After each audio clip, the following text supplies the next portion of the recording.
안녕하세요. 새하늘 빠지다의 DJ 민영입니다. 오늘도 첫 번째 사연 시작하기 전에 구독과 좋아요 버튼 눌러주시고요.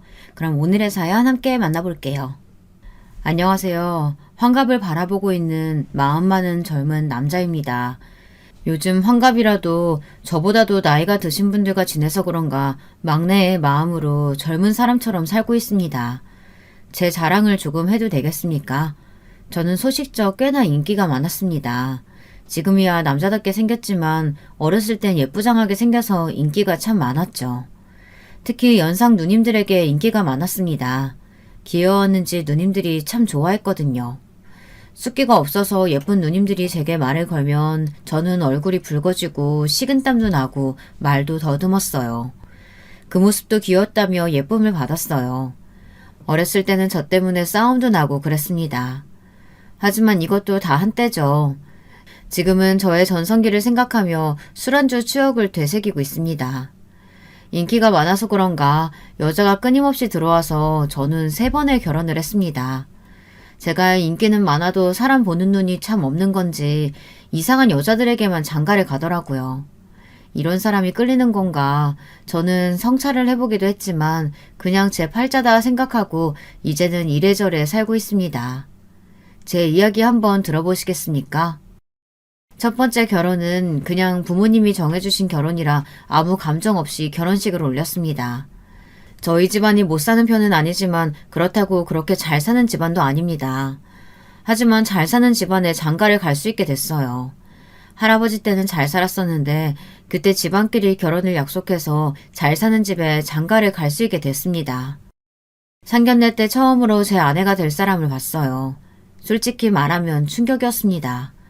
사람이 이렇게 생길 수가 있나 싶을 정도로 좀 못생겼었어요. 죄송합니다. 제가 워낙 외모를 따지는 편이라 이렇게 얘기할 수밖에 없네요. 귀엽다고 할 정도도 못됐습니다. 하지만 어쩌겠습니까? 부모님이 마련해주신 자리라 울며 겨자 먹기로 결혼을 했어요. 하지만 성격은 정말 착했습니다. 결혼 전엔 외모 때문에 관심이 가지 않아 이 여자 저 여자 다 만났었는데 결혼을 하니 양심이 찔려 바람은 못 피우겠더라고요. 그래서 제 아내만 볼 수밖에 없었습니다.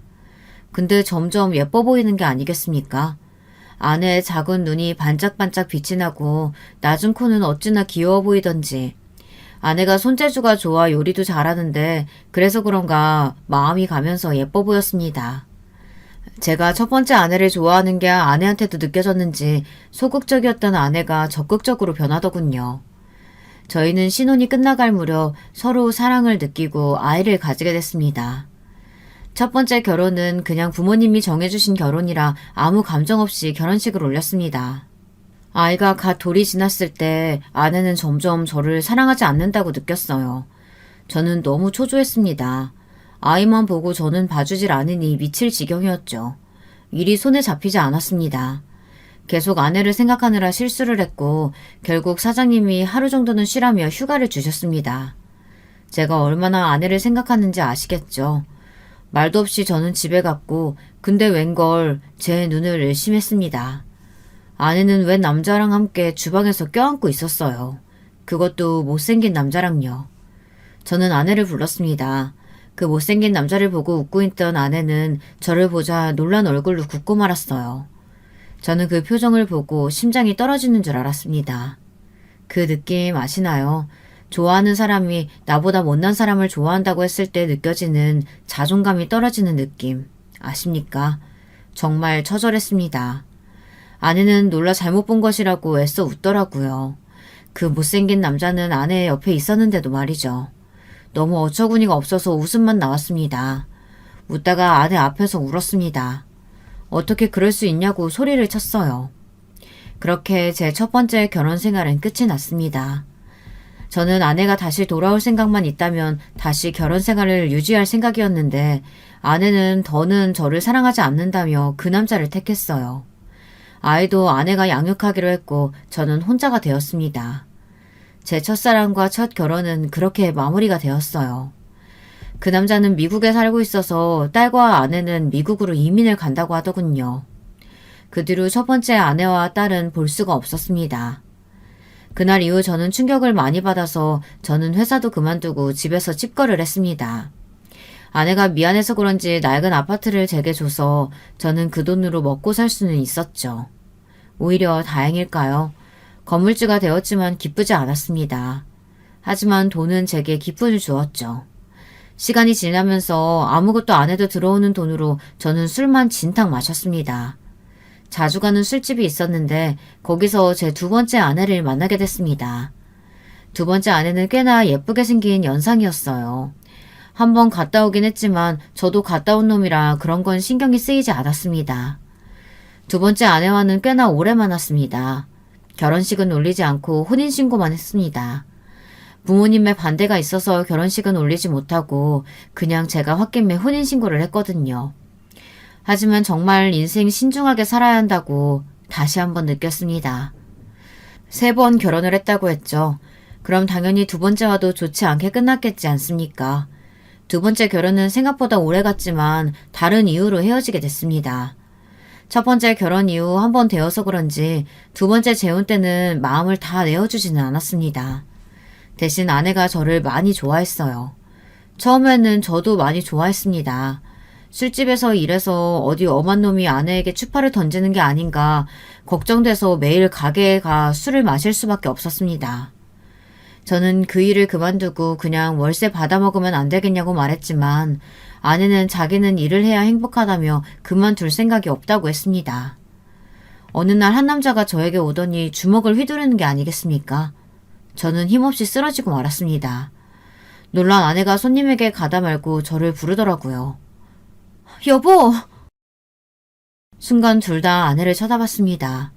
그놈은 제 두 번째 아내의 전남편이었어요. 저와 굉장히 다르게 생겼었습니다. 쌍꺼풀이 없는 눈매에 남자다운 인상을 가진 아주 우락부락한 남자였어요. 근데 웃기지 않습니까? 이제 자기 부인도 아닌데 돌아보는 게 어이가 없지 않나요? 저는 바로 반격을 했어요. 하지만 제 체격에는 불가능했습니다. 너무나도 쉽게 제압을 당했고 아내 복귀 부끄러울 정도로 한 번 더 세게 맞고 쓰러지게 됐어요. 저는 맞는 게 너무 억울했지만 상대가 되지 않으니 어쩔 수가 없었습니다. 말로 싸워야죠. 대체 무슨 이유로 때리십니까? 아이고 나 맞자고요. 싸우기는 무슨 저는 덜덜 떨며 물어봤습니다. 이놈이냐? 네? 그게 무슨 소리예요? 니놈이 내 마누라 꼬셨냐고? 그놈은 저에게 아내를 꼬셨다고 하지 뭡니까? 서로 좋아해서 만나다 결혼을 한 건데 저는 그게 무슨 소리냐고 물었어요. 이 사람이 미쳤다고 생각했는데 정신 나간 건 제 두 번째 아내였습니다. 아내는 저와 만날 때 그놈과 결혼 생활을 하고 있었던 겁니다. 저는 당연히 몰랐고요. 저한테는 이혼을 했다고 해서 저희 집에 평일에 같이 살았거든요. 주말에는 자기 집에 간다고 하고 갔는데 알고 보니 주말 부부여서 아내는 본집에 들어갔던 거였습니다. 순간 머리가 띵해졌어요. 아내는 전 남편에게 사랑하는 사람이 생겨서 그만 놓아달라고 했고 전 남편은 지금 제 아내를 너무 사랑하지만 자기가 많이 사랑을 못 줄 것 같아 이혼을 받아들였대요. 하지만 막상 저를 보니 화가 나서 때렸다고 했습니다.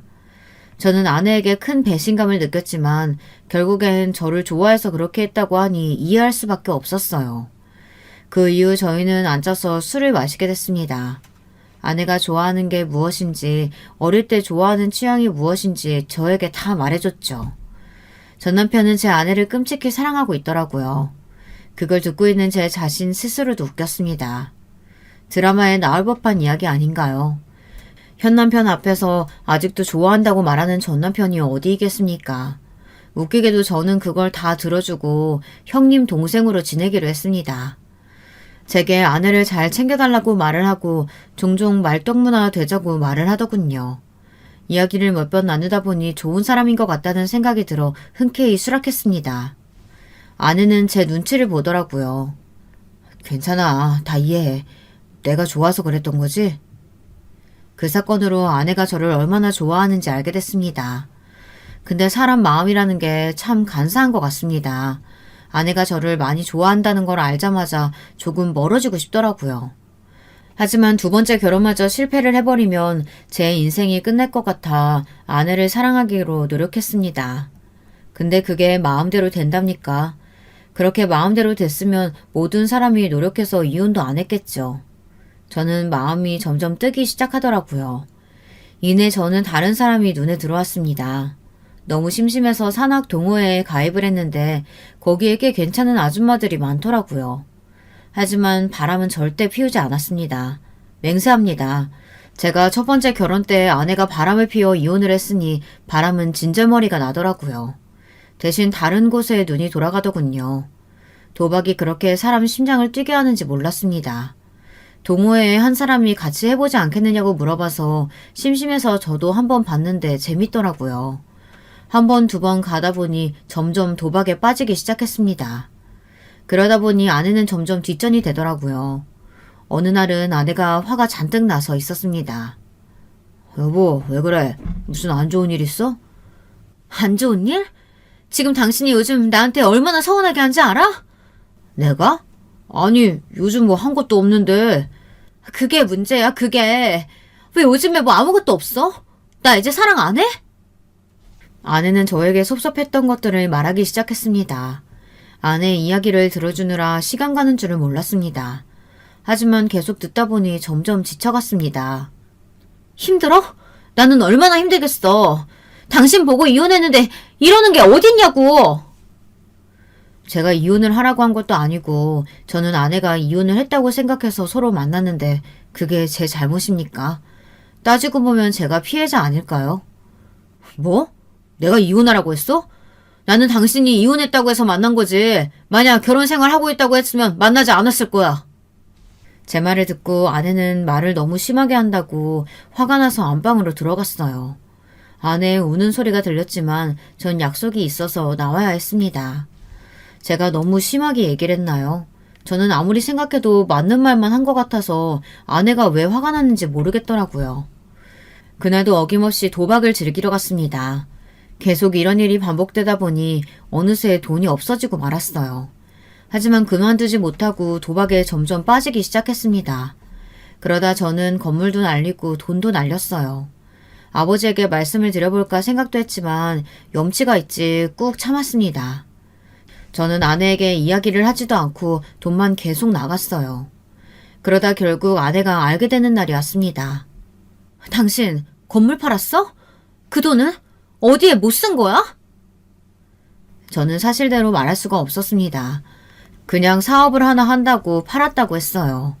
그리고 저는 아버지를 찾아가 돈을 빌려달라고 했어요. 아버지는 아무 말 없이 돈을 줬습니다. 갚지 않아도 된다며 정신 차리고 살라더군요. 혼자 제발저려 뭔가 아시나 했지만 아버지는 모르는 눈치였습니다. 저는 정신 차리고 도박에 손을 떼려고 했는데 이 중독이 어쩔 수 없나 봅니다. 또 그 돈으로 도박을 했고 다 날렸어요. 결국 아내는 알게 됐고 아내는 뒷목을 잡고 쓰러졌습니다. 결국 집까지 넘어갔고 저희는 좁은 집으로 이사를 갈 수밖에 없었어요. 그 이후로는 정신을 차려서 도박에 손대지 않았어요. 아내가 이혼을 할까 걱정했는데 오히려 아내는 걱정 말라며 자기가 다 벌어서 오겠다고 했습니다. 그 순간 아내는 제게 신 같은 존재가 됐습니다. 그날 이후 저는 아내가 오기만을 기다렸고 아내가 좋아하는 반찬, 국 등 집밥을 준비했습니다. 하루 이틀 그렇게 시간이 지나고 아내가 제게 이런 말을 하더군요. 일할 생각은 없어? 혼자 하려니까 너무 힘들다. 심장이 덜컥 내려앉았습니다. 저도 일은 해야겠다 생각했지만 몇 년을 쉬어서 무슨 일을 해야 할지 막막했거든요. 구해봐야지. 아내는 아무 말 없이 밥을 먹었어요. 그때 아내가 눈물을 흘리는 겁니다. 저는 두려웠어요. 혹시 나를 떠나가려는 게 아닌가. 제가 왜 그러냐고 묻자 그냥 슬픈 일이 있어서 눈물을 참을 수 없다고 나중에 얘기해준다고만 말하고 말해주지 않았어요. 그리고 아내는 주말에 친구를 보러 가야 돼서 집을 비워야 된다고 말했습니다. 그때 눈치를 챘어야 했어요. 다들 눈치챘나요? 주말은 무슨 날이었죠? 네, 아내는 전남편과 주말 부부였죠. 아내는 전남편을 만나러 갔던 겁니다. 어떻게 알았냐고요? 아내가 다 얘기해줬습니다. 운 이유도 저에게 너무 미안해서 울었다고 하더라고요. 처음에는 그 전남편에게 화가 났습니다. 호영호재하자며 먼저 말했으면서 이렇게 뒤통수를 치나 생각을 했었는데 아내가 행동을 잘못했다더라고요. 생각해보면 혼자서 좋아서 이혼하고 막상 살아보니 아닌 것 같아 다시 돌아가고 싶은데 또 그렇다고 저를 사랑하지 않는 건 아니고 뭐 이런 상황 아니겠어요. 혼자 드라마를 찍더라고요. 하지만 아내의 결말은 행복했습니다. 결국 전 이혼을 당하고 아내는 다시 전 남편에게 돌아갔죠. 그렇게 저의 두 번째 결혼 생활은 끝이 났습니다. 우여곡절 많은 일이 있었습니다. 다행히 취직이 돼서 한 직장에 오래 다니게 됐고 어느새 40 중반이 되었어요. 옛되고 귀여웠던 외모는 없어지고 남성적으로 변했죠. 제 입으로 말하기는 그렇지만 나쁘지 않았어요. 그 나이에도 꽤나 인기는 많았고요. 하지만 제가 2번 결혼을 했다고 하니 다들 피하더라고요. 저도 재혼을 다시 할 생각은 없었습니다. 외롭기는 해도 또 한 번의 아픔은 겪고 싶지 않아서 여자들은 다 피했어요. 하지만 또다시 봄이 찾아오고 말았습니다. 친구의 지인인데 정말 예쁘더라고요. 역시 예쁘면 마음이 갈 수밖에 없나 봅니다. 친구가 자기 아는 지인이 가게를 열었다고 같이 가자고 해서 마지못해 갔는데 거기 사장이 제가 한눈에 반한 그 사람이었습니다. 하지만 저는 결점이 있기 때문에 먼저 다가가지 않았어요. 그런데 그분이 제게 먼저 말을 걸었습니다. 저는 떨리는 심장을 부여잡은 채 말을 했어요. 심장 소리가 다 들릴까봐 걱정이 됐습니다. 어릴 때로 돌아간 기분이었어요. 그 시절 좋아했던 누나에게 고백을 하고 싶은데 할까 말까 고민하며 떨리는 마음을 진정시키고 먼저 말을 거는 그런 느낌이었습니다. 저희는 그렇게 몇 번 더 만나게 됐고 어쩌다 보니 결혼 얘기도 나오게 됐어요. 제가 제일 걱정하는 그날이 오고 말았죠. 제 모든 치부를 말하는 날이 오게 되었습니다. 다행히 제 얘기를 듣고도 아무렇지 않다고 오히려 저를 안으면서 고생 많았다고 말하더라고요. 저는 이 여자가 저의 마지막 여자가 되어줄 거라고 확신해 프로포즈를 했습니다. 세 번째 아내는 일찍이 부모님을 여의고 남은 가족도 없었죠. 저희 부모님에게만 허락을 받으면 됐습니다. 다행히 아버지는 제 아내를 마음에 들어 했고 어머니는 아버지가 좋다고 하니 결혼을 하라고 했어요. 저는 마지막 결혼이다 생각하고 앞으로 가정적인 남자가 되어야겠다고 다짐을 했습니다. 남들이 부러워하는 가족이 되는 게 제 꿈이 되었어요. 신혼을 즐기다 1년 뒤 저희는 아이를 가지게 됐습니다. 이 결혼 생활은 성공적이라는 생각을 했죠. 그런데 저희 어머니와 아내의 사이가 좋지 않다는 걸 깨달았어요. 어머니는 계속 아내의 욕을 했고 아내는 욕은 하지 않았지만 불만 가득한 말로 제게 잔소리를 했습니다. 여보, 어머니 정말 너무하신 거 아니에요? 아니 계속 나만 시켜. 동서만 임신했어? 나도 임신했는데 동서는 배가 더 부르다고 쉬라고 하고 나는 아직 배 안 불렀다고 나한테만 일 시키고 이러면 뭐해요. 매일 한숨 쉬면서 그러면 안 된다고 장소리 하는데 당신이 좀 말려봐요. 저는 아내의 말을 듣고 어머니에게 조심스럽게 말을 꺼냈습니다. 어머니, 제 처가 임신 중이라 일하는 건 좀 힘들 것 같은데 제가 대신할게요. 처음에는 한 소리 하려다 아내에게 괜히 불똥이 튈까봐 제가 대신한다고 했습니다. 아내를 많이 생각하지 않았나요? 저는 제 말에 스스로 만족하며 참 좋은 남편 역할을 했다고 생각하는데 어떤가요? 하지만 어머니는 남자는 집안일이 아니라 바깥일을 해야 한다며 알아서 생각하면서 시킨다고 말하더라고요. 어머니, 왜 그렇게 싫어하세요? 결혼은 허락하셨잖아요. 내가 너 처음에 이혼당하고 점집 찾아가서 물어봤더니 너는 결혼할 팔자가 아니래. 결혼해도 여자 보는 눈이 없어서 다 이혼당한다고. 그러니 내가 지금 좋아할 수가 있겠니? 아이, 우리 어머니 왜 또 그런 이상한 소리 듣고 오셨어. 이번에는 다를 거예요. 저 예쁘게 봐주세요. 그럼 왜 결혼을 허락하셨어요? 너희 아버지가 좋다고 하니 나도 좋다고 했지. 그 고집 어디 가니? 내가 뭐 한 소리 해봤자 무시하는데 내가 무슨 힘이 있다고. 그러지 마시고 그런 말 그냥 흘러들으시고 며느리 좀 예뻐해 주세요. 괜히 어머니 때문에 저 또 이혼당하는 거 아니에요? 어머니는 제 말을 듣고 놀라 그럴 수 있겠다며 앞으로 잘해줘야겠다고 했어요.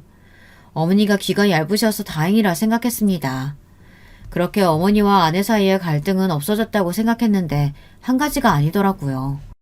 어머니는 말만 잘해준다고 했지 여전히 제 아내를 못살게 굴었고 그런 아내도 지지 않겠다며 어머니에게 대들었어요.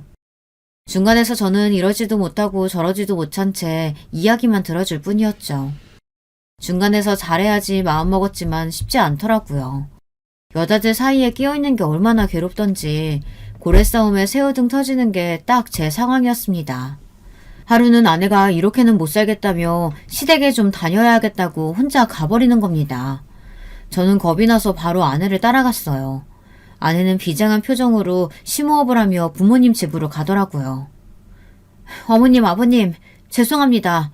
먼저 한마디 하겠습니다. 아내는 당차게 어머니 손을 잡고 식탁으로 데려갔습니다. 어머님, 저한테 왜 그러세요? 제가 어머님한테 뭐 잘못한 거 있어요? 왜 저를 못 괴롭혀서 안달이세요? 아니, 말하는 것 좀 봐. 너 어른한테 누가 그렇게 버르장머리 없이 대해달라고 했니? 부모님이 그렇게 가르치던? 어머니! 둘 사이에 저는 무서웠습니다. 둘 다 장난이 아니었거든요. 아버지는 힘이 없으신지 누워서 듣고만 있었습니다. 죄송합니다. 부모님이 일찍 돌아가셔서 배우지 못했나 봐요. 아내의 말에 저는 한숨만 나왔습니다. 조금만 숙이고 들어가면 될 텐데 그게 뭐가 어렵다고 그렇게까지 대드는지 이해할 수가 없었죠. 다들 제 아내가 이해가 가나요? 저 이제 여기 안 올 거예요. 저도 힘들어요. 동서랑 똑같이 대해주시던지 아니면 저 찾지 마세요. 어머니와 아내는 사이가 틀어졌어요. 가운데에서 잘 풀어보려고 노력을 했지만 잘 되지 않았습니다. 하지만 다행히 몇 달 뒤 아내가 어머니께 사과를 했고 어머니도 심했다고 생각하셨는지 아내에게 사과를 하셨죠. 하지만 여전히 어머니는 아내를 못마땅하게 봤습니다. 아내 앞에서는 그러지 않았지만 제 앞에 있으면 아내 욕을 했어요. 봐라, 저렇게 성격이 세니까 이혼을 당할 수도 있는 거지. 너 항상 조심해라. 어머니는 아직도 그 말을 믿으셨어요. 하지만 아내가 아들을 낳자마자 어머니는 바로 달라지셨어요. 아들을 낳았다며 좋아하셨죠. 어찌나 다르던지 제 어머니지만 무섭더라고요. 아버지는 딸을 원하셨는지 실망하는 눈치였지만 아내에게 수고했다며 돈 봉투를 주더라고요. 제가 챙겨드리지 못하고 늘 받기만 해서 미안하더라고요. 이 나이가 다 되도록 용돈 두둑히 못 드려 죄송했습니다. 나중에 꼭 효도를 해야지 했지만 아버지는 그리고 얼마 안 가 돌아가셨어요. 근데 아버지가 이상한 소리를 하시고 돌아갔습니다. 아버지가 돈을 조심하라고 하시더라고요. 그리고 제 아들에게 잘하라고 하더군요. 제가 도박으로 돈을 날려 아버지가 제 걱정이 많이 되었나 봅니다. 돌아가시기 전까지 그런 말을 하는 걸 보면 제가 아버지께 참 못난 짓만 한 것 같다는 생각이 들었습니다. 아이고, 이것 봐라. 눈 똑바로 뜨면서 대드는 게 잡아먹겠다, 잡아먹겠어. 아버지가 돌아가셔서 힘들었지만 제겐 새로운 가족이 생겼으니 정신 차리고 열심히 일해야 했어요. 어렸을 때 철없었을 때 했던 행동들을 떠올리며 반성하고 착실하게 살았습니다. 아내와도 잘 지냈어요. 어머니도 그런 모습을 보고 이혼할 일 없다고 생각하셨는지 아내에게 예전보다는 더 잘 대해주는 것 같았습니다. 그렇게 저의 결혼 생활은 행복했습니다. 행복하게 끝이 난다면 얼마나 좋겠습니까? 고생 시작은 지금부터였어요. 저는 제가 잘하면 아무 문제 없을 거라고 생각했습니다. 하지만 2번 한 결혼 때문인지 이혼할까봐 두려워서인지 아내 주변에 남자가 보이면 그렇게 의심을 했습니다. 하루는 회사 회식을 아내 가게에서 한 날이 있었는데요. 저희 회사에 꽤나 깔끔하게 생긴 사람이 있는데 그 사람이 저희 아내를 힐끔 쳐다보는 겁니다. 아내는 아무것도 모르는 눈치였어요. 저는 신경이 쓰여 계속 그쪽이 신경에 갔고 아내에게 제가 다 할 테니 들어가 있으라고 말했어요. 하지만 아내는 회사 사람이니 잘 보여서 나쁠 거 없다며 손님에게 그런 민폐를 끼칠 수 없다고 계속 서빙을 하는 겁니다. 저는 불안해서 계속 술을 마셨습니다. 계속 마시다 보니 취하게 됐어요. 저는 술에 취해 집에 들어가 괜히 아내에게 한 소리를 했습니다. 당신은 왜 이렇게 끼를 부리고 다녀? 해서는 안 된 말을 하고 말았죠. 아내는 어이없다는 듯이 제게 다시 물었습니다. 무슨 소리야? 끼를 부린다니. 또 뭐라고 하려고? 왜? 어머니가 그렇게 말씀하셔? 어머니 이제 나 좋게 보시는 줄 알았는데 아닌가 보네. 근데 갑자기 어머니 얘기가 나오더라고요. 거기서 어머니 얘기가 왜 나와? 그럼 뭐 때문에 끼 부린다는 건데? 아니 당신이 아까 끼 부렸잖아. 왜? 나보다 그 남자가 더 어려 보여서 바람이라도 피워보려고? 뭐? 지금 바람이라고 했어? 내가 그런 거 할 사람으로 보여? 됐어, 비켜. 저는 순간 실수를 했다고 생각했어요. 그 말을 듣고 화가 나서 이혼하는 게 아닌가 걱정을 했습니다. 잘못했어, 미안해. 전 부인들이 어떻게 날 떠났는지 알잖아. 불안해서 그랬어. 아내는 다음부터 말도 안 되는 얘기 꺼내면 집을 나가겠다고 했어요. 그래서 저는 참아야 했습니다. 하지만 참으면 참을수록 불안은 더 커져갔습니다. 그런데 언젠가부터 아내가 매일 바쁘다고 어디론가 가는 게 아니겠습니까? 보아하니 남자를 만나러 가는 건 복장은 아닌 것 같아서 말은 안 했지만 매일 늦게 나가서 늦게 들어왔어요. 한 번 더 의심을 한다면 아내에게 이혼을 당할까 가만히 있었습니다. 저 참 바보 같지 않나요? 이혼 당하는 게 왜 이렇게 무서운지. 두 번의 이혼으로 저는 제 삶이 실패했다고 생각해서 그런가 이번만큼은 이혼당하기 싫었어요. 그냥 이혼이라는 단어 자체와 멀어지고 싶었습니다. 하지만 계속 불안함이 저를 덮쳤습니다. 결국 저는 참지 못하고 아내에게 물어봤어요. 요즘 어디가? 왜 이렇게 늦게 다녀? 가게는? 왜? 또 나 의심해? 말했잖아. 친구가 아파서 간호하러 간다고. 누구 친구? 친구만 얘기하고 말을 안 하니까 그렇지. 당신이 모르는 친구야. 왜 자꾸 꼬치꼬치 캐물어? 내가 남자 만날까봐? 내가 말했지. 한 번만 더 그러면 집 나가겠다고. 아내가 그렇게 말하니 별 수가 없었어요. 아내는 제가 이혼에 약하다는 걸 알고 집을 나가겠다, 이러면 같이 못 산다, 숨이 막힌다, 따로 살아야 마음이 편하겠냐 등 불리하면 이혼 이야기를 하더라고요. 이건 정말 못되지 않았나요? 하지만 어쩌겠습니까? 사랑은이 참아야겠고 이혼은 절대 안 되니 아내가 그렇다면 믿어야겠죠. 하지만 늘 불안하게 살다 보니 참지 못하는 순간이 있었습니다. 어느 날 아내가 웬 남자와 통화하는 걸 들었어요. 자세히는 못 들었는데 어디서 만나자고 말을 하는 것 같았습니다. 저는 순간 꼭지가 돌아 못 참고 아내에게 소리쳤습니다. 누구야? 왜 남자랑 통화해? 당신 미쳤어? 경비원 씨랑 통화했다 왜? 전화해봐 다시? 말했지? 한 번만 더 그러면 나 집 나갈 거라고. 순간 제가 너무 나섰다고 생각했어요.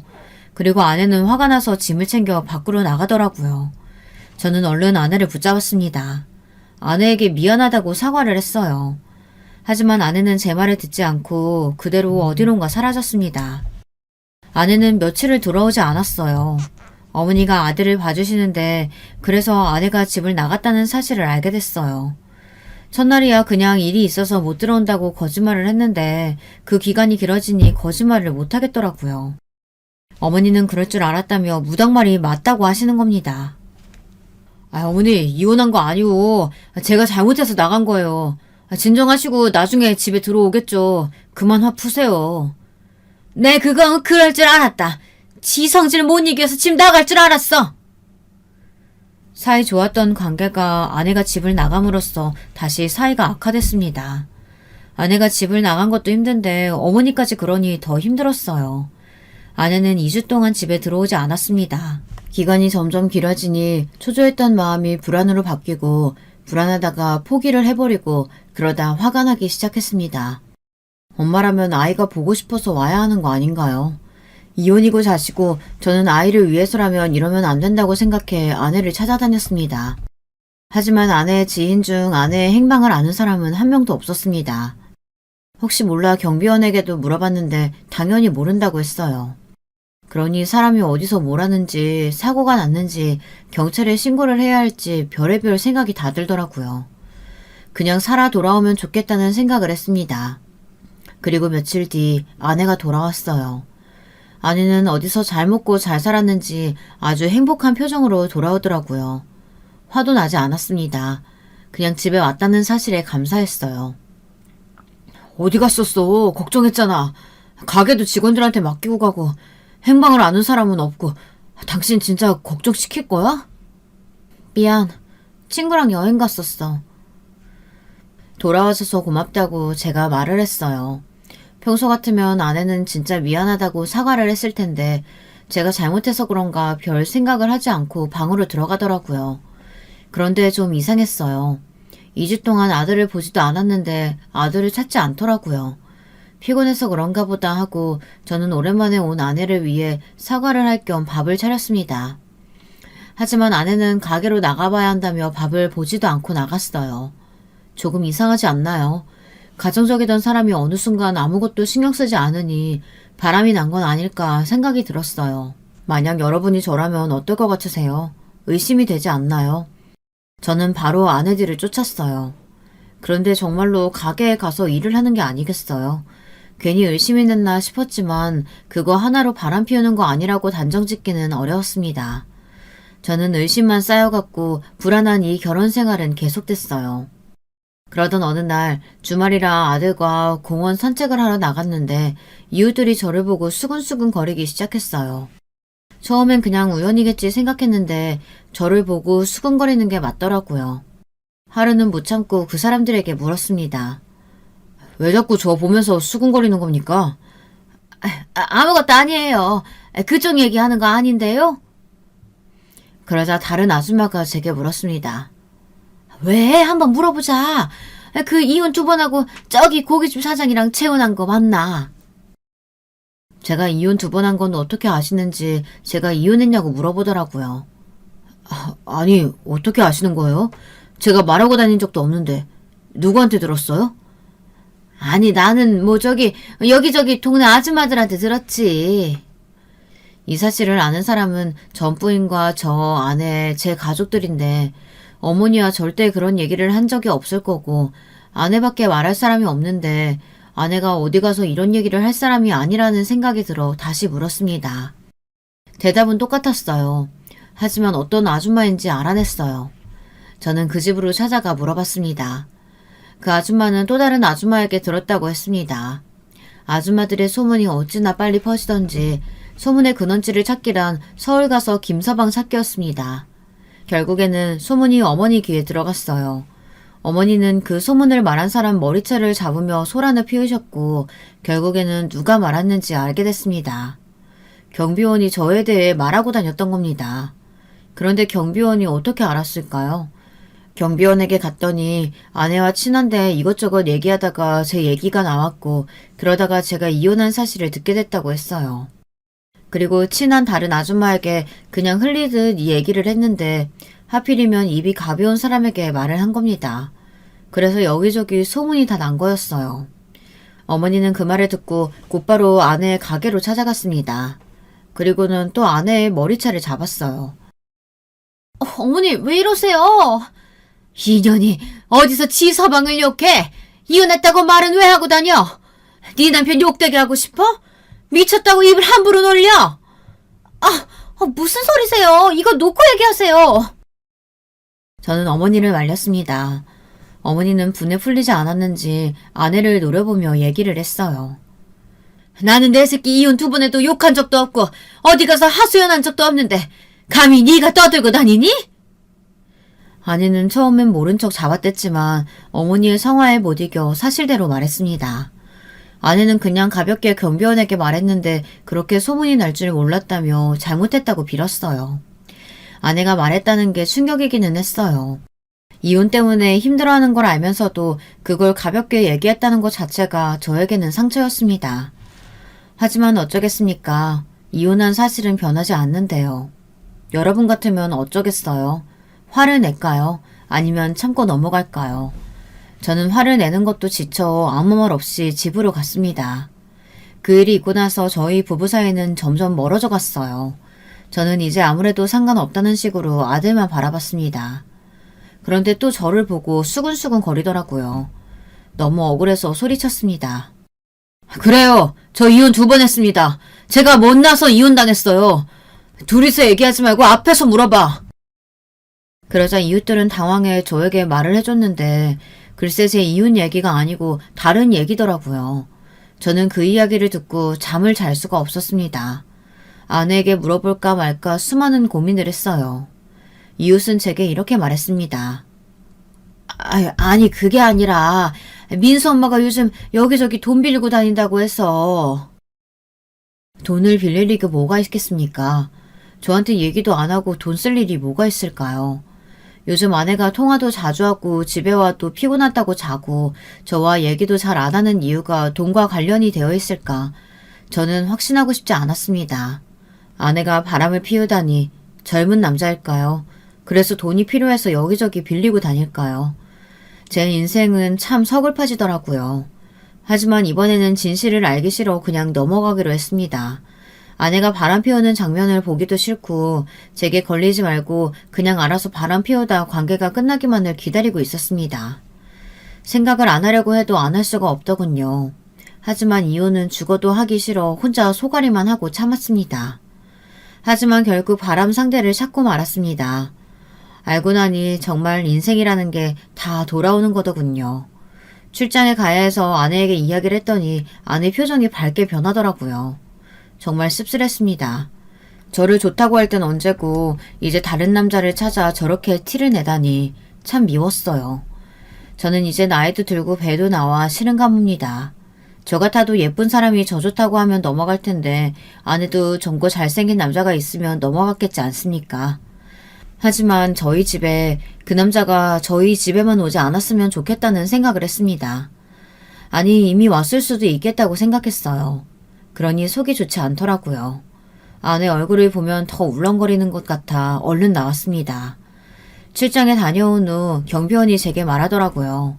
경비원은 그 소문 때문에 미안했던지 제게 이런저런 이야기를 하며 소소하게 얘기를 나누다 결국 친해졌는데 경비원이 한숨을 쉬며 얘기를 하는 겁니다. 아이고 내가 불쌍해서 말해주는 거야. 경비는 제게 109동 503호로 가보라고 해서 저는 심장이 터질 만큼 뛰어갔어요. 문 앞에 다다랐을 때는 겁이 나서 그냥 돌아갈까 생각을 했습니다. 저희 아파트에 사는 줄은 꿈에도 몰랐어요. 뭔가 더 배신감이 들더라고요.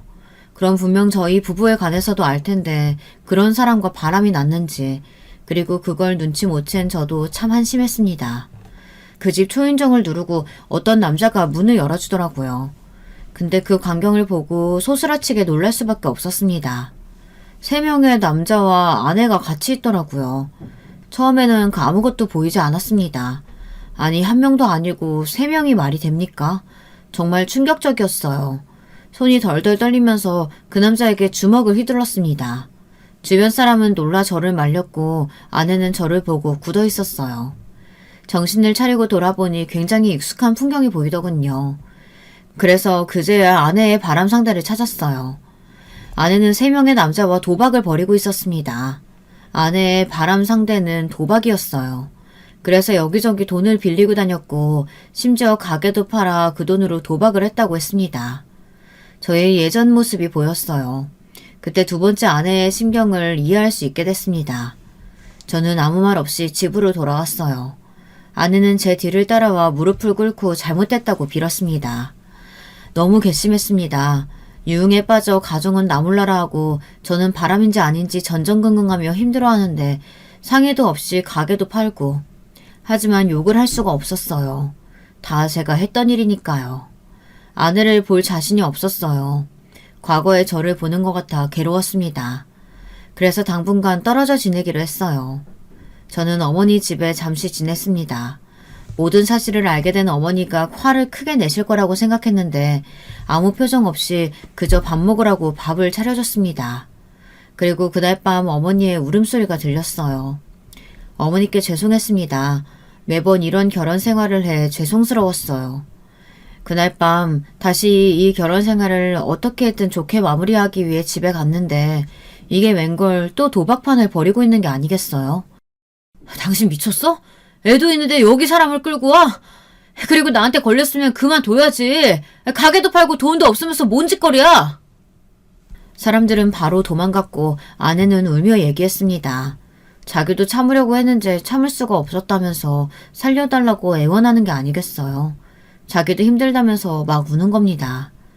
제가 못해준 것도 아니고 돈을 못 버는 것도 아닌데 뭐가 힘들다고 우는지 지칠 대로 지친 저는 아내에게 차분히 물어봤어요.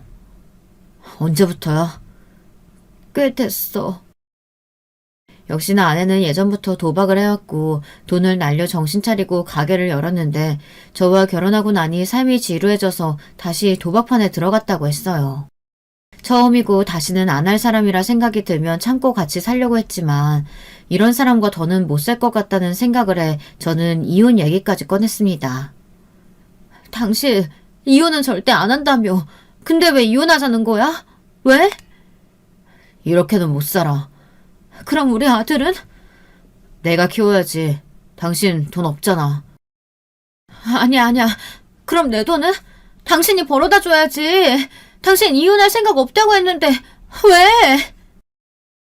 아내의 말에 저는 충격을 받았습니다. 아내는 저를 돈줄로만 본 거였어요. 그리고 어떤 일이든 이혼은 싫다고 했으니 도박을 걸려도 이혼할 일이 없다고 생각해서 저와 결혼한 것 같았습니다. 그 말을 듣고 이혼을 해야겠다고 굳게 다짐했습니다. 그래서 전 어머니에게 가서 이혼 얘기를 꺼냈어요. 어머니는 보라며 이혼하게 돼 있지 않느냐고 말을 하더라고요. 저를 치면서 왜 자기를 닮았냐고 말하더군요.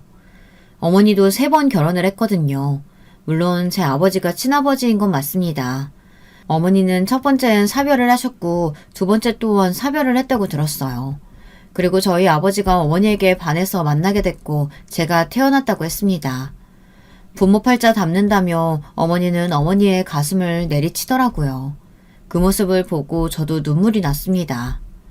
저는 그렇게 아내와 이혼을 하게 됐습니다. 그 과정에서 또 충격적인 사실을 들었어요. 아내가 제 친구의 지인이라고 했잖아요. 그 친구는 아내에게 제가 이혼은 절대 안 할 거라고 잡으라고 말했다는 거 아니겠습니까? 아내가 사실대로 다 말을 해줬습니다.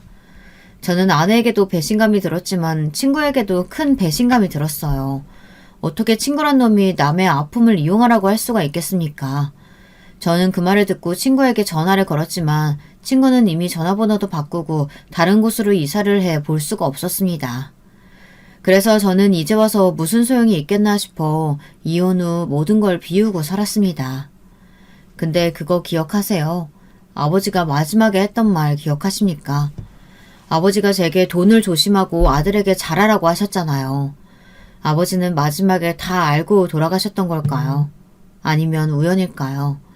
그 말을 기억하며 저는 아들을 위해 살기로 마음먹었습니다. 이혼 후 저는 아들과 저 그리고 어머니와 함께 살고 있고 아내와는 가끔 아들 때문에 만나고 있습니다. 아들이 아내를 너무 좋아해서 안 만나게 할 수는 없었어요. 이제는 2번 다시 보고 싶지 않았지만 제 아들에게까지는 나쁜 엄마로 생각이 들게 하고 싶지는 않았습니다. 그런 모습을 보고 어머니는 그런 여자 왜 만나냐고 뭐라고 하시지만 어쩌겠습니까? 아들이 좋다는데. 저는 회사를 그만두고 예전부터 하고 싶었던 일을 시작했습니다. 뜬금없겠지만 요리를 못하는 편이 아니라 제가 반찬국 같은 음식을 만드는 걸 좋아해서 반찬 가게를 열고 싶었는데 우연찮게 기회가 와서 반찬 가게를 열게 됐습니다. 직원도 몇 명 있고 장사가 좀 잘 돼서 여유롭게 살 정도가 되었습니다. 환갑이 다 돼가니 인생이 피는지 장사가 아주 잘 되더라고요. 제 인생 참 기구하지 않습니까? 3번째 이혼으로 끝이 났지만 몇 번의 결혼 생활 덕에 인간이 되었고 아들을 만나 정신을 차렸으니 이제 이것이 제 팔자라고 생각하고 하루하루 열심히 살고 있습니다. 그리고 혹시 마지막으로 자랑하고 끝내도 될까요? 첫 시작과 마찬가지로 자랑으로 끝내고 싶네요. 저희 아들 이야기입니다. 저희 아들이 저를 닮아 아주 잘생겼어요. 지 엄마도 예쁘장하게 생겨서 사내 자식이 꼭 여자아이처럼 곱게 생겼습니다. 그리고 제 머리를 닮아 그런가 공부도 꽤나 하는 편이라 선생님에게 칭찬도 받고 상도 많이 받아오더라고요. 여자아이들에게도 인기가 많은지 선물도 좀 받아오고요. 마지막으로 아들 자랑을 좀 해보고 싶었습니다. 그럼 여기서 이야기를 마무리하겠습니다. 모두들 삶이 힘들다고 느낄 때 지치지 마시고 하루하루를 열심히 살아봅시다. 제 이야기 들어주셔서 감사합니다. 행복을 기원합니다. 여러분, 2번째 사연 시작하기 전에 좋아요, 구독 꼭 눌러주실 거죠? 그럼 2번째 사연 바로 시작합니다. 우리는 살면서 한 번쯤은 타인에게 반드시 상처를 입히게 되어 있다죠. 그것을 피해갈 순 없다지만 주의해야 할 것은 그 상처를 너무 깊이 입히지 않도록 스스로를 조절해가며 살아야 한다는 거예요. 제가 인터넷 커뮤나 유튜브 구경하는 것에 맛이 들렸는데요. 특히 가족 이야기라고 한다면 거의 기상천외한 시댁 사연이 주로 눈에 들어오더라고요. 저희 시어머니 같으신 분은 또 없나 이런 생각을 하면서 괜히 시댁 사연을 뒤적거려 본 적도 있었네요. 그러다가 이번에는 아예 제가 직접 사연을 써보기로 했어요. 저는 남들보다는 살짝 이른 나이에 남편을 만나 결혼을 했습니다. 1년 이상 연애하다가 24살 늦봄에 결혼했으니 현 세태에 비하자면 제가 이르게 결혼한 편이었죠. 제 친정집이 원래는 그럭저럭 잘 살았다가 저 중학교 1학년 막바지 때 집이 폭삭 망했어요. 아버지께서 투자 사기를 당하셨었거든요. 그때 엄마께서는 자식들 보는 앞에서 이럴 거면 왜 사냐, 차라리 다 같이 죽자는 등 정말 비관적인 말씀을 많이 하셨었네요. 그해 연말만큼 쓸쓸하고 추운 겨울은 없었던 것 같아요. 돈이 행복의 전부는 아니라는 말이 있다지만 대부분의 행복은 돈과 어떤 식으로든 연결되어 있다는 것 같다는 게 제 생각입니다. 돈이 없어지니까 가정이 박살났어요. 저보다 2살 위인 오빠는 당장 고등학교에 진학해서 어떻게 지낼 것인지 걱정부터 했었고요.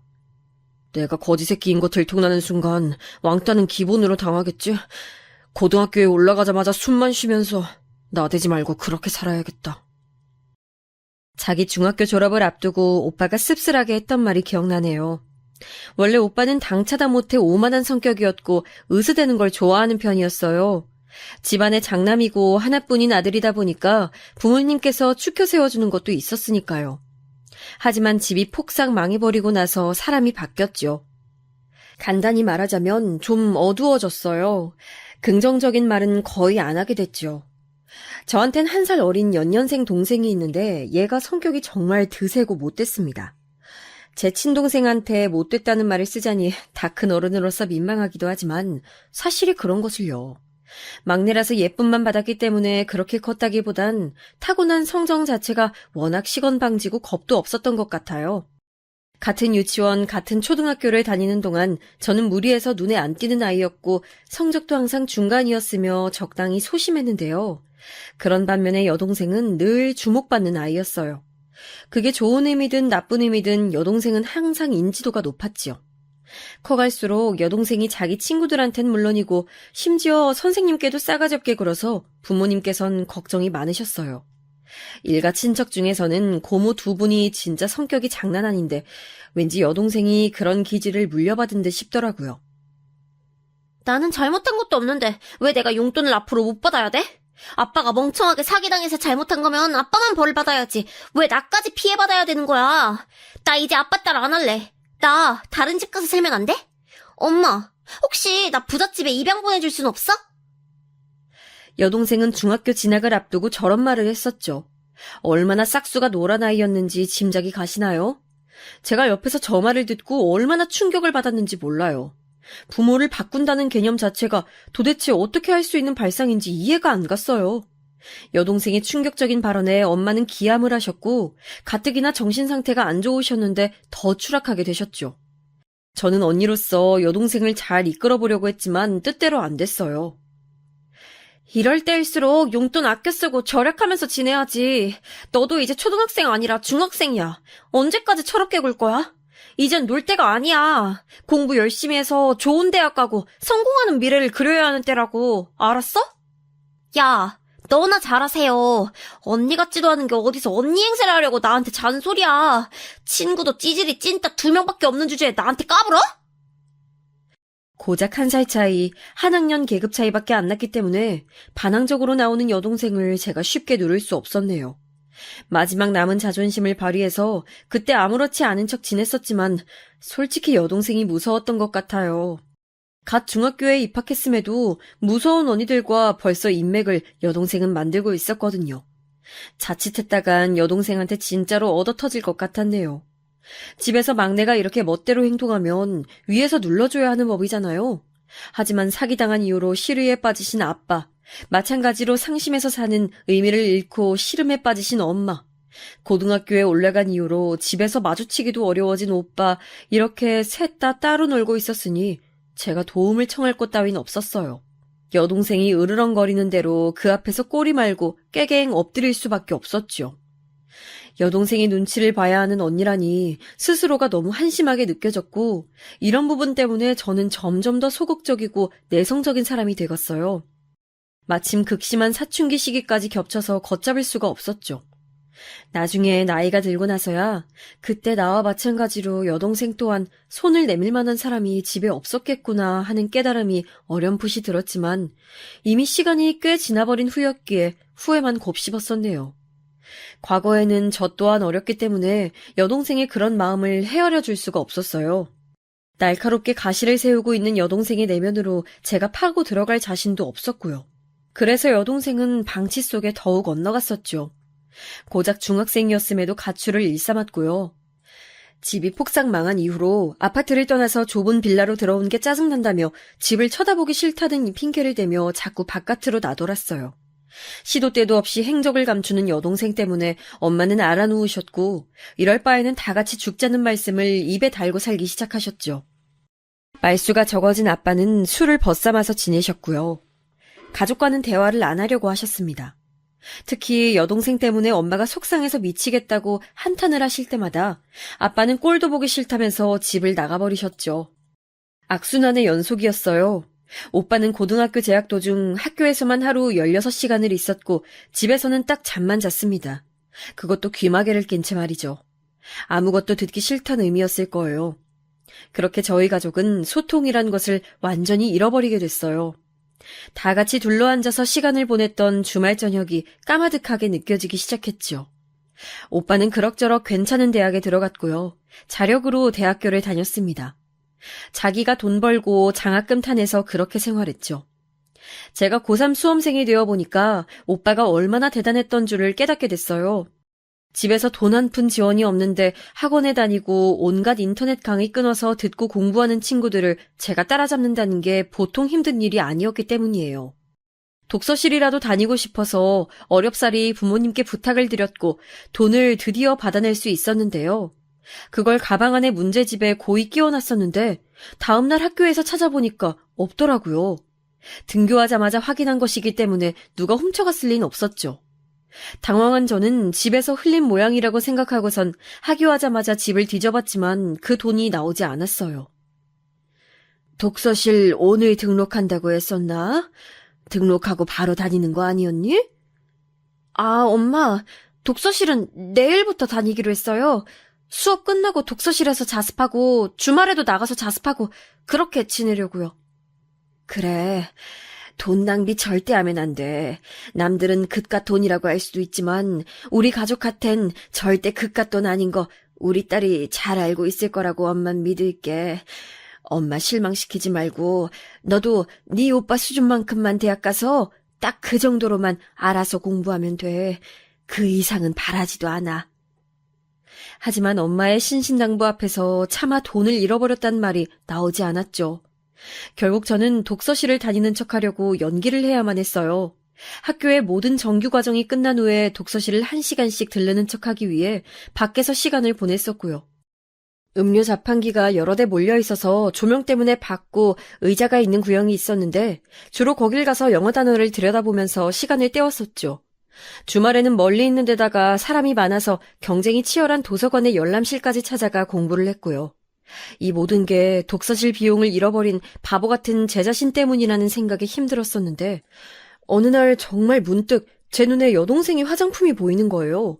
명품 브랜드의 립글로스가 2개나 보이길래 제가 놀라서 물어봤었죠. 너 화장품 있는 거 그거 가짜 아니고 진짜 샤넬이야? 그리고 파우더는 무슨 일본 브랜드 거 같던데 그런 건 어디서 샀어? 남자친구가 사준 거야? 내 남자친구가 그런 걸 왜 사줬겠어? 그거 언니, 네가 사준 거잖아. 내가? 너한테 화장품을 사줬다고? 에이, 너 착각했네.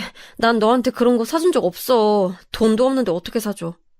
돈이 없긴 왜 없어? 문제집에 끼워둔 거 있길래 내가 가져가서 이렇게 유용하게 잘 쓰고 있잖아. 선물 줘서 고마워, 언니. 역시 이럴 땐 가족밖에 없네. 태어나서 머리끝까지 너무 화가 나서 눈물이 났던 경험은 그때가 처음이었던 것 같아요. 여동생이 제 분노 면역력은 확실하게 길러준 사람이었네요. 제 돈을 갈취해서 그런 식으로 써버린 여동생에 대한 들끓는 분노로 그날 저는 폭발해버렸고 여동생의 머리채를 기어이 잡았었죠. 그랬다가 도리어 얻어터진 건 저였고요. 너무 분하고 서러워서 부모님께 다 일러바쳤어요. 그런데 아빠는 저한테 가뜩이나 피곤한데 우는 소리 하지 말라고 하시면서 저의 입을 바로 닫게 만드셨고, 엄마는 여동생은 원래 그런 애니까 제가 양보하고 참는 게 모두를 위한 길이라며 고개를 흔드셨어요. 저만 터지는 울분을 끌어안고 결국 그 일을 넘겨야만 했네요. 아무도 제 편이 아니었으며 무엇보다 제 얘기를 들어주고 싶어 하지 않았다는 게 절망이었어요. 좁은 집에서 여동생과 한 공간을 쓰고 있다는 것 자체가 그날 이후로는 제게 고문처럼 느껴졌어요. 여동생은 저를 우습게 보는 것도 모자라서 괄시하고 있었으니까요. 얼른 오빠처럼 성인이 돼서 집을 나가는 게 낫다고 생각이 됐고 대학 생활은 저의 꿈이 됐어요. 비록 학비를 버느라 하루 24시간을 고생하면서 살게 된다고 해도 소통 따위는 단절된 삭막한 좁은 집구석에서 여동생의 눈치까지 봐가면서 사는 것보단 낫다고 여겨졌으니까요. 그럴싸한 대학에 갈 수 있었다면 좋았을 텐데 현실은 냉정한 법이었어요. 수험 생활이 끝난 후 저에게는 2가지 선택지가 남겨졌어요.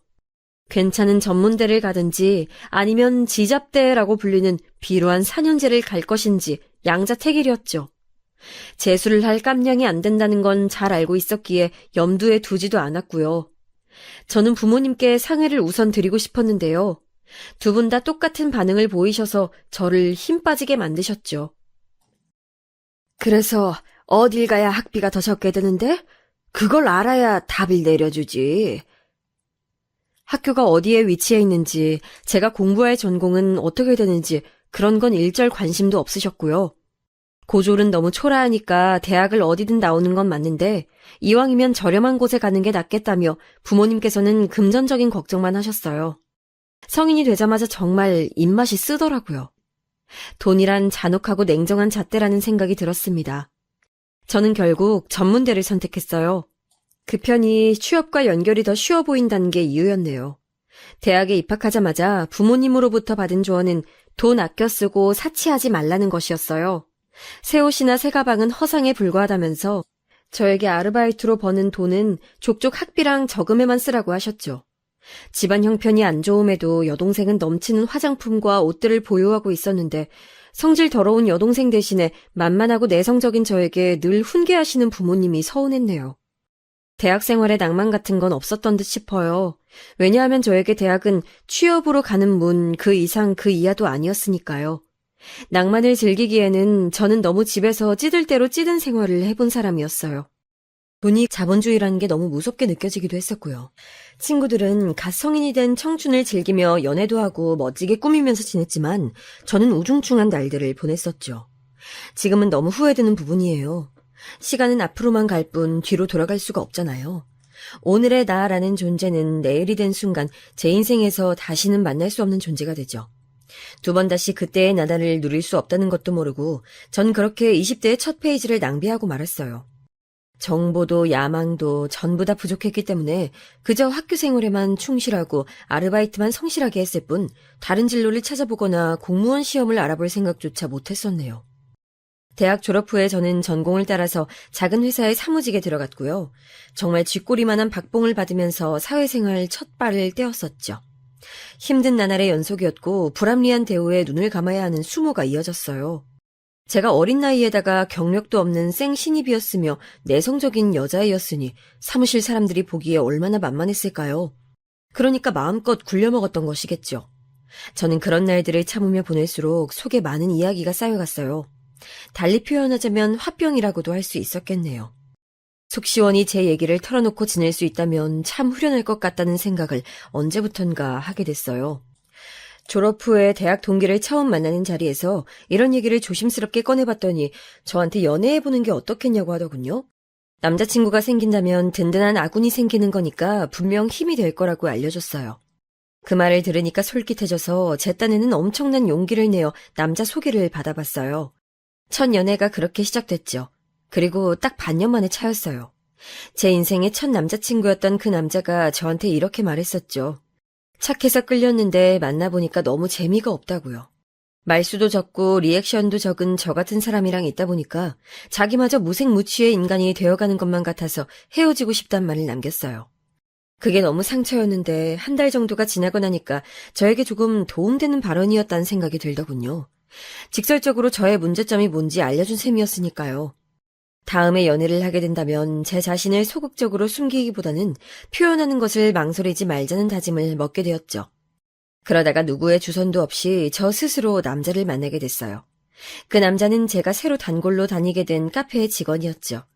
서비스업을 하는 사람이라 그런지 외향적이고 당찬 매력이 돋보여서 저도 모르게 시선을 자꾸만 보내곤 했었어요. 그러던 어느 날 그 남자가 제조된 음료를 저에게 건네주면서 자기 번호를 적은 종이도 함께 준 거예요. 그때 심장이 터지는 줄 알았네요. 지금 생각해보니까 그 순간이 정말 풋풋하고 설레던 때였던 것 같아요. 그 남자가 지금의 제 남편이에요. 남편이랑 부부의 연을 맺고 희로애락을 같이 보내며 살다 보니 과거에 그때의 그런 설레던 순간이 있었음을 망각했네요. 그때는 낯간지런 공기가 저희 주변에 둥둥 떠다녔었는데 그런 게 사라진 게 언제부턴지 갑자기 궁금해지네요. 남편은 저보다 4살 연상이었고 대학 졸업 후에 일반 사무직으로 들어갔다가 적성에 안 맞아서 퇴사 후 서비스업에 한번 도전을 해봤는데 그 카페에서 일한 지 얼마 안 돼서 바로 저를 만나게 되었던 거예요. 사람 인연이란 희한하게 이어지는 것 같아요. 제가 왜 조금은 이른 나이에 남편하고 결혼할 결심을 했냐면요. 남편이 제 얘기를 잘 들어줘서 그랬고요. 남들이 보면 그 무슨 황당한 이유냐고 그럴 수도 있겠지만 진심으로 전 그런 부분 때문에 남편하고 결혼하고 싶어졌던 거예요. 아무리 친한 친구들이라도 만나서 대화를 나누다 보면 제 얘기만 계속할 수는 없잖아요. 그리고 제 얘기를 듣는 척하면서 곧바로 자기 얘기 꺼내는 애들이 많았고요. 근데 남편은 아니었어요. 무조건 제 얘기 먼저 다 들어주는 게 우선이었고 제 감정을 1순위로 쳐줬어요. 제 안에 결핍을 채워준 게 바로 남편이었다는 거죠.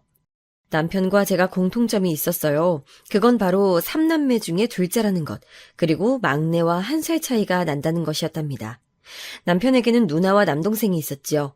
저랑 남편이 연애를 시작했을 때 이미 시누이는 결혼해서 지방으로 내려가 신혼생활을 누리고 있었을 때였네요. 참고로 시누이는 무려 6년의 연애 끝에 결혼한 경우라고 했고요. 꽤 사는 집안에 시집을 가서 시부모님께서 무척 자랑스러워하셨다는 후문의 주인공입니다. 반면에 저는 객관적으로 봤을 때 잘난 조건 하나조차 없었죠. 한 가지 뽑자면 그나마 어린 나이? 그것 외에는 집안이 잘 사는 것도 아니었고 가족 중에 잘난 사람이 있기는커녕 여동생이라는 사고뭉치 시한폭탄이 있다는 데다가 저는 전문대학을 나와서 박봉의 월급쟁이였죠. 그렇다고 제가 얼굴이 되게 예쁜 것도 아니었고요. 하지만 전 어쨌든 남편하고 결혼을 하고 싶었고 남편은 저를 처음 봤을 때부터 편안한 끌림이 있었기에 결혼에 대한 확신이 있다고 말해준 사람이었기에 결혼이란 목표가 흔들리진 않았던 것 같아요. 남편이 집안의 장남이었기 때문에 시부모님께서는 남편의 결혼에 지원을 해주실 준비가 되어 계셨어요. 그리고 저희 집에서는 오빠가 장남이잖아요. 그래서 어차피 집에 돈이 없기도 했지만 저는 일절 지원을 못 받았어요. 장남을 장가보낼 때 집안 돈을 써야 하니까 저한테 낭비할 수는 없다는 게 부모님의 입장이셨죠. 그러니 사실상 몸만 달랑 들고 시집온 제가 시부모님 눈에 얼마나 못 미쳤겠어요. 저도 그걸 다 느끼고 있었기에 눈치가 보였고 걱정이 됐는데 남편이 이렇게 말해줬어요. 네가 우리 엄마 아빠한테 헌신하고 봉사하겠다고 그렇게 말씀드려. 그러면 어쨌든 널 며느리로 인정해 주실 테니까. 전 뭣도 모르고 그래서 시부모님께 그대로 말씀드렸었죠. 헌신하고 봉사하는 며느리가 되겠다고요. 시아버지께서는 한숨을 내쉬시면서 당신은 어차피 몇 년만 지나면 시골 고향 땅을 오가며 유유자적하게 사실 거니까 며느리의 존재를 크게 신경 안 쓰시겠다고 해주셨고요. 그리고 대망의 시어머니께서는 니까짓 게 어디 얼마나 헌신하고 봉사하는지 내가 두고 보자. 한없이 모자라고 부족한 부분들을 헌신과 봉사로 때울 자신이 있는 모양이니까 내가 잘 살펴봐 주겠다고. 이렇게 무시무시한 말씀으로 저의 길을 죽여놓으셨죠. 24세 시집간 저는 남들이 20대 중반의 싱그러운 청춘을 누릴 때 시집살이를 당했지요. 당시 저는 꿋꿋하게 버텨내는 게 이기는 거라고 생각했어요. 들장미 소녀 캔디처럼 밝고 씩씩하게 핏박에도 꺾이지 않는다면 시어머니께서 저를 진심으로 받아주실 거라고 여겼던 건가 봐요. 하지만 현실은 평일에는 직장에서 치였고 주말에는 시댁에서 치였죠. 황당한 건 이악 물고 버텼던 그 직장이 얼마 안 가서 망해버렸던 거예요. 25에서 제 경력이 끊겼죠. 일자리 잃고 나서 강제로 쉬던 기간에 저는 시어머니로부터 정신교육이라는 명목으로 혹사당했습니다. 무일푼으로 일하는 하녀 같았어요. 제가 인내심에 한계가 왔을 때 그 일이 터졌죠. 제 여동생이 사기 범죄로 구속됐어요. 아이돌 가수 팬들을 상대로 물품 사기를 쳤는데 중국 공장도 끼어 있어서 아주 골치 아픈 일이었고요. 이것 때문에 부모님이 뒤로 넘어가시고 결혼을 전제로 여자친구 만나고 있었던 오빠는 이별 통보를 받고 여동생은 끝까지 잘못한 거 없다면서 우겨대고 저희 집안의 민낯을 제대로 시어머니께 들키고 말았죠. 저는 그 사건 때문에 완전히 약점 잡혔어요. 고행이 이어졌죠. 그래도 여동생 때문에 하도 당하고 산 것의 내성 때문인지 시어머니께서 뭐라고 폭언을 하시든 눈물 한 방울 없이 매번 넘길 수 있었단 게 웃기고도 슬픈 점이네요. 26에 다시 직장을 구해 들어가려고 했는데 구직